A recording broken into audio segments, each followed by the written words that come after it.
Hello. इस video में हम देखेंगे एसएससी स्टेनो का जो 2017 में पेपर हुआ था 14 सितंबर को, फर्स्ट शिफ्ट का, उसके जीएस के क्वेश्चन। तो सबसे पहले स्टार्ट करते हैं। पहला क्वेश्चन है, पहली पंचवर्षीय योजना का मुख्य उद्देश्य क्या था। देखिए, जो 5 ईयर प्लान जितने भी हैं पंचवर्षीय योजना है, 11 या 12 जितने भी हैं, आप लोगों को याद होनी चाहिए कि कब से कब तक चले। पहला कब से चला था, 1951 से 1956 तक चला था पहला। उसमें विकास दर कितनी थी और मुख्य उद्देश्य क्या था, इतना तो पता होना चाहिए। ये आपको लूसेंट में मिल जाएगा। तो जैसा कि पहला क्वेश्चन है, पहली पंचवर्षीय योजना का मुख्य उद्देश्य क्या था। तो पहली पंचवर्षीय योजना का मुख्य उद्देश्य था एग्रीकल्चर ग्रोथ, कृषि का विकास। आप देखेंगे लूसेंट को, तो उसमें पहली लाइन या दूसरी लाइन यही लिखी होगी प्रथम पंचवर्षीय योजना के बारे में। दूसरी में शायद समाजवादी समाज की स्थापना या कुछ इसी तरीके से है, आप देख लेना, उसमें मिल जाएगा। फिर नेक्स्ट क्वेश्चन है,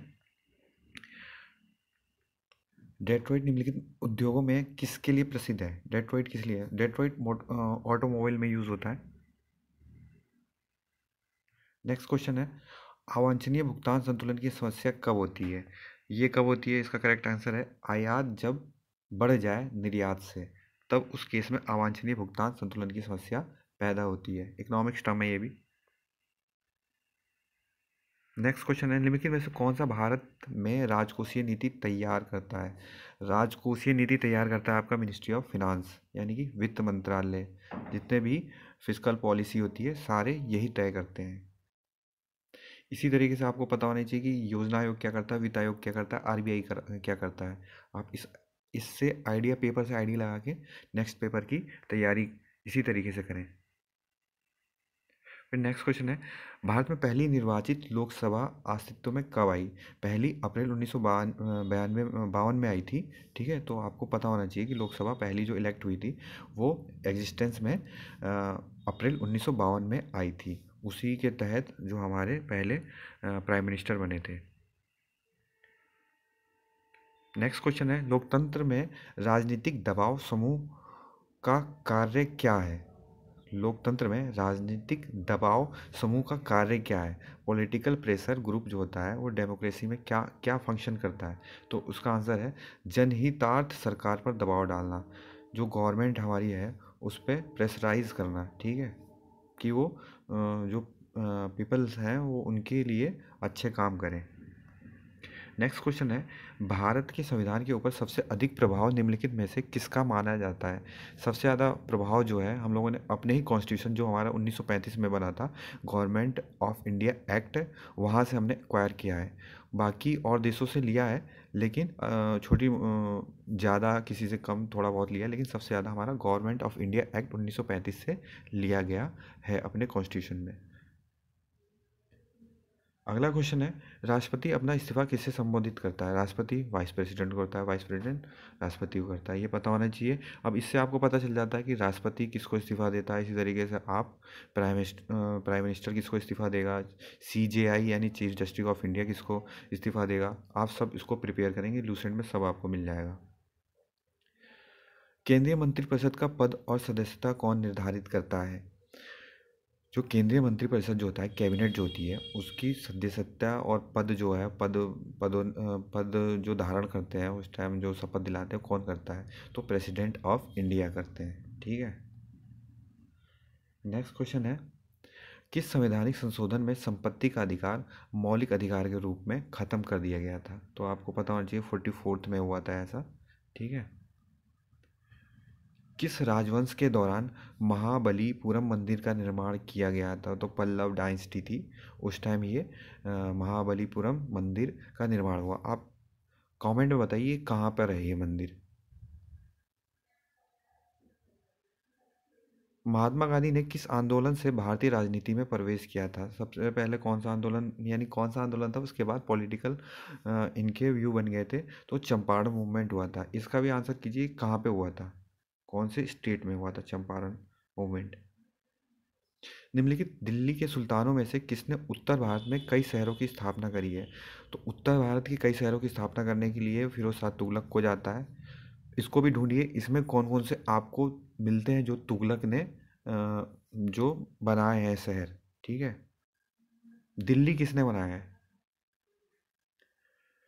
ब्रिटिश प्रशासन के दौरान निम्नलिखित में से किस गवर्नर जनरल ने हड़प नीति अपनाई थी?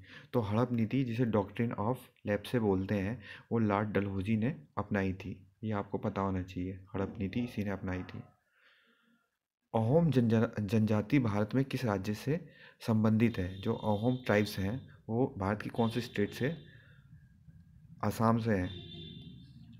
नेक्स्ट क्वेश्चन है, निम्नलिखित में से कौन सा भारत का सबसे बड़ा बांध है? सबसे बड़ा बांध भारत का कौन सा है? कोयना, मेट्यो, धैरी, इंदिरा सागर डैम। तो पता होना चाहिए आपको, धैरी डैम है जो कि शायद उत्तराखंड में है, सबसे बड़ा डैम है। अगर मैं गलत हूँ तो आंसर बताइए क्या है सही इसका, कौन से स्टेट में है धैरी डैम और कौन से नदी पे है? मानचित्र पर समान दबाव क्षेत्रों वाली रेखा को क्या कहा जाता है? जो समान समान दबाव वाली क्षेत्र वाली रेखा होती है तो आइसोबार कहा जाता है, ये आपको पता होना चाहिए। नेक्स्ट क्वेश्चन है, ध्रुवीय क्षेत्र में भूमध्य रेखा की ओर जाने पर पौधे और पशु प्रजातियों की विविधता बढ़ती है, घटती है, कोई बदलाव नहीं होता? तो ये आपको पता होना चाहिए। जब ध्रुवीय क्षेत्र, यानी कि ध्रुवीय क्षेत्र में बहुत कम पशु पक्षी पाए जाते हैं, उससे हम भूमध्य रेखा की तरफ बढ़ेंगे, यानी बीच में इक्वेटर की तरफ बढ़ेंगे, तो बहुत तरह तरह के पशु, पेड़ पौधे, प्रजातियां मिल जाएंगी आपको। और जितने ध्रुव की तरफ बढ़ोगे तो सब विलुप्त होते जाते हैं। मानव हड्डी का मुख्य घटक क्या है? मानव हड्डी में सबसे ज़्यादा कैल्शियम होता है। फिर नेक्स्ट क्वेश्चन है, ट्रैक्रोमा, जो ट्रैक्रोमा बीमारी होती है, ट्रैकोमा जो बीमारी होती है किस अंग में होती है? नोज, ईयर, टूथ, आई। तो आई में होती है ट्रैकोमा।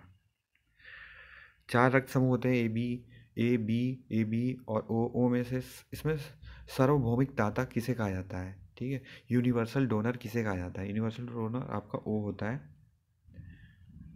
और सर्वग्राही कौन सा होता है ये आप बताइए। नेक्स्ट क्वेश्चन है, रतौंधी किसकी किसकी कमी के कारण होती है? देखो कितना इजी है, तो इससे आपको आइडिया मिल गया है। तो आपको क्या याद करना है? आप लोगों को याद करना है बीमारियाँ, कौन कौन सी इंपॉर्टेंट बीमारियाँ और किसकी कमी से होती हैं। तो विटामिन ए की कमी से होती है रतौंधी। रिकेटस किसकी कमी से होती है, ज़रा बताएंगे आप, यह कैसे होता है रिकेटस? नेक्स्ट क्वेश्चन है, बीजों को किस स्थिति में संरक्षित किया जाता है? बीजों को किस स्थिति में संरक्षित है? जब कूल और ड्राई कंडीशन में हम बीजों को संरक्षित करते हैं, बहुत शुष्क स्थिति हो और वहाँ पे ठंड हो। नेक्स्ट क्वेश्चन है, नारियल का कौन सा भाग खाने योग्य होता है? नारियल, अब ये वाले इंपॉर्टेंट होते हैं बहुत क्वेश्चन, कि कौन सा किस चीज़ का, कौन से फल का कौन सा भाग खाया जाता है। ये आपको बायोलॉजी में मिल जाएगा, ठीक है, तो वहाँ से आप कवर कर लेना लूसेंट की बुक में। तो इसका है भ्रूणापोष, जिसे बोलते हैं एंडोस्पर्म। तो वहाँ वो स्थिति जो नारियल की होती है, भाग होती है, उसको खाया जाता है। टेलीफोन लाइन में बहने वाली धारा कौन सी होती है? तो इलेक्ट्रिक एनर्जी के थ्रू ही हम बात करते हैं, साउंड एनर्जी कोई चीज़ नहीं होती।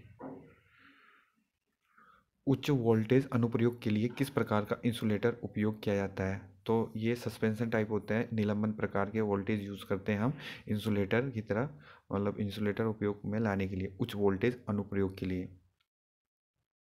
इंग्लिश में बोलेंगे हम, जो सस्पेंशन टाइप इंसुलेटर होते हैं वो यूज़ होते हैं हाई वोल्टेज एप्लीकेशन के लिए। रेक्टिफायर्स का उपयोग डैश में कन्वर्ट करने के लिए किया जाता है। रेक्टिफायर जो जनरली एसी को डीसी में करता है कन्वर्ट। आप बताइए ट्रांसफार्मर क्या करता है? जब कोई वस्तु पृथ्वी से चंद्रमा पर स्थानांतरित किया जाता है तो वस्तु पृथ्वी से चंद्रमा पर स्थानांतरित, तो उसके मास में क्या परिवर्तन होगा? यही क्वेश्चन होगा मेरे हिसाब से। हाँ, इसके मास में कोई परिवर्तन नहीं होता, जो वेट में परिवर्तन आ जाता है, क्योंकि W बराबर mg होता है। m तो इक्वल ही रहता है हर जगह। g, जैसे ग्रेविटी मून की अलग होगी, पृथ्वी की अलग होगी, पृथ्वी ज़्यादा है ग्रेविटी तो यहाँ पे W की वैल्यू ज़्यादा होती है, ठीक है। W is directly proportional to gravity. यदि एक कंप्यूटर में से एक से अधिक प्रोसेसर हो तो इसे क्या कहेंगे? इसको आंसर तो ऐसे ही बता देगा आदमी। SMPS की full form switch mode power supply. Lead storage battery में निम्न में से कौन सा एसिड का उपयोग किया जाता है? तो सल्फ्यूरिक एसिड यूज़ होता है लीड स्टोरेज जो बैटरीज होती हैं। कौन सा धातु सामान्य तापमान पर तरल रूप में होता है? सामान्य तापमान पर मरकरी बिल्कुल तरल रूप में होता है, बहुत इसको हाई तापमान चाहिए।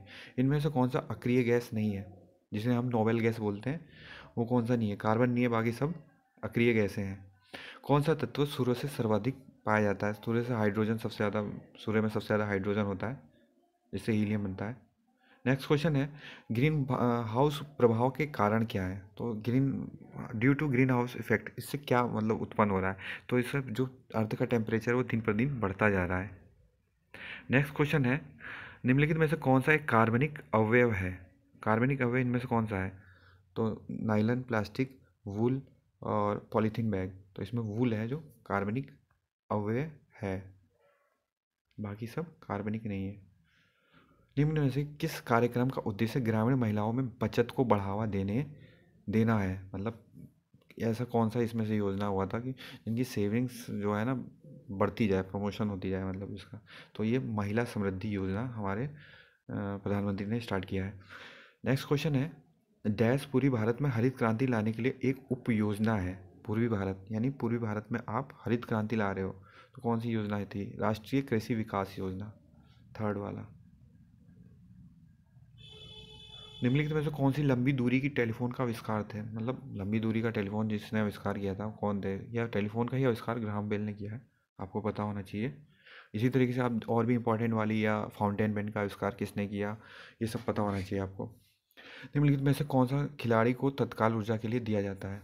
मतलब जो इंस्टेंट एनर्जी यूज़ की है जिसने इस टाइप से, कौन सा तत्व लेता है एक खिलाड़ी। कार्बोहाइड्रेट लेता है, प्रोटीन लेता है, विटामिन लेता है, या इनमें से कोई नहीं। कार्बोहाइड्रेट जो शुगर वगैरह इसमें मिलती है, इंस्टेंट एनर्जी मिलती है, इसलिए आपने सुना होगा ग्लूकोज पी लेने से इंस्टेंट एनर्जी मिलती है, तो उसमें कार्बोहाइड्रेट ज़्यादा होता है। नेक्स्ट क्वेश्चन है टेनिस में ग्रैंड स्लैम जीतने वाले भारतीय खिलाड़ी कौन है।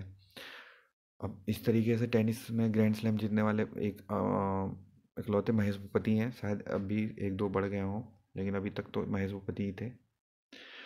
और इसके हिसाब से आप चारों ग्रैंड स्लैम जो होता है ऑस्ट्रेलियन, अमेरिकन और फ्रेंच, जितने भी ग्रैंड स्लैम है आपको पता होनी चाहिए कि इस साल का कौन किसने जीता। उस सब की लिस्ट अगर चाहिए तो आप बता देना, मैं प्रोवाइड करा दूंगा। भारत के अलावा निम्नलिखित में से किस देश के तमिल एक आधिकारिक भाषा है। तमिल जो है श्रीलंका और सिंगापुर में बोली जाती है। प्रसिद्ध वार्षिक गंगा सागर मेला भारत के किस राज्य में आयोजित की जाती है। तो ये वेस्ट बंगाल में यूज़ होती है, मतलब आयोजित होती है। कैंडिडेट ने गलत लगाया है उत्तर प्रदेश। याद रखना इस तरीके के जितने भी मेले होते हैं इंपॉर्टेंट होते हैं, पूछ लेता है। निम्नलिखित में से कौन सा पुरस्कार उपन्यास के लिए दिया जाता है। उपन्यास के लिए कौन सा भारत रत्न नहीं, बुकर हाँ बुकर पुरस्कार जो भारत रत्न है, कोई किसी चीज़ में एक्स्ट्रा काम किया हो आपने तो इंडिया से मिलता है भारत रत्न, वो भी मोस्ट डोमिनेंट यानी बहुत अच्छे प्रतिष्ठित व्यक्ति को मिलता है। बुकर है वो मिलता है बुक्स के लिए। पुलित्जर है ये मिलता है आपको एंकर जो होते हैं, मतलब न्यूज़ एंकर, उसमें अच्छा काम करते हो तो पुलित्जर अवार्ड मिलता है आपको। नेक्स्ट क्वेश्चन है जुआन मैनुअल सेंटोस को नोबेल शांति पुरस्कार 2016 से सम्मानित किया गया। तो ये देखिए नोबेल से जो है 2016 वाला है, 2018 को याद करना है आपको। तो 2018 में किस किस को मिला है वो आपको पता होना चाहिए। 2018 में किस फील्ड में नहीं मिला है ये आप कमेंट करके बताइए। अभिज्ञान संतुलन शाकुंतलम एक क्या है। एक क्या है ये बताइए। प्ले है, ये ड्रामा है, ये किसने लिखी है ये बताइए। चलो मैं बता देता हूँ, कालिदास ने लिखी है।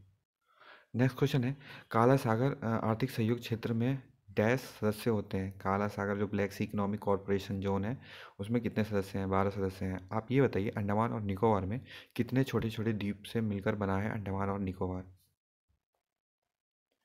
1951 में अंजस पर डैश के बीच हस्ताक्षर हुए। ये अंजस क्या है मुझे इसका आइडिया नहीं है, लेकिन ये ऑस्ट्रेलिया, न्यूजीलैंड और यूएसए का शॉर्ट फॉर्म है। तो इन तीनों के बीच बीच में ही हस्ताक्षर हुए होंगे। ए से ऑस्ट्रेलिया, एन से न्यूजीलैंड, एन जेड से, और यूएस से यूनाइटेड स्टेट ऑफ अमेरिका। पाक जल संधि किन दो देशों के बीच में होती है। हिंदी में आप कंफ्यूज होते हैं, पाकिस्तान और इंडिया लगा देते हैं हम लोग, लेकिन ये पाल्क है, एल साइलेंट रहता है इसलिए पाक स्टेट बोलते हैं। और ये इंडिया और श्रीलंका के बीच में है।